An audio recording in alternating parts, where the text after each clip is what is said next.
पनवेल, नवी मुंबई, रायगड परिसरातील बातम्या पाहण्यासाठी आमच्या मी साक्षीदार या यूट्यूब चॅनलला सबस्क्राईब करा। रिपाई पदाधिकाऱ्यावर हल्ला करण्यात आला असून फरार हल्लेखोरांचा पोलिसांनी शोध सुरू केला आहे। दुचाकी स्वाराला हटकल्याच्या किरकोळ कारणावरून निर्माण झालेला वाद मिटवण्यासाठी गेलेले रिपाईचे जिल्हा युवक सचिव बुद्धप्रकाश दिलपाक यांच्यावर जीवघेणा हल्ला केल्याची घटना रविवारी मध्यरात्री दिघा रामनगर परिसरात घडली।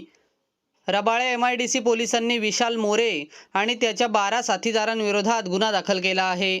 जबर जखमी झालेल्या दिलपाक यांना रुग्णालयात दाखल करण्यात आले आहे।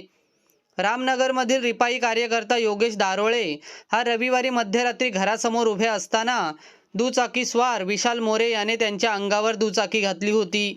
त्यामुळे दारोळे यांनी दुचाकी स्वाराला दुचाकी हळू चालव असे सांगितले। त्यानंतर दोघांमध्ये शाब्दिक वाद झाला।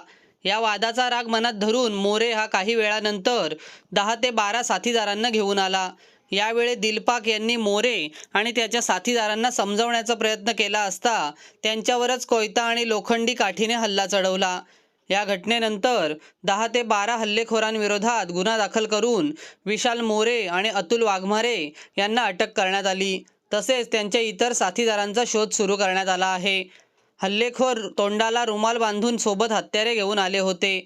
यावरून बुद्धप्रकाश दिलपाक यांच्यावरील हल्ला पूर्वनियोजित असल्याची शक्यता व्यक्त करण्यात येत आहे। या प्रकरणी पोलीस अधिक तपास करत आहेत।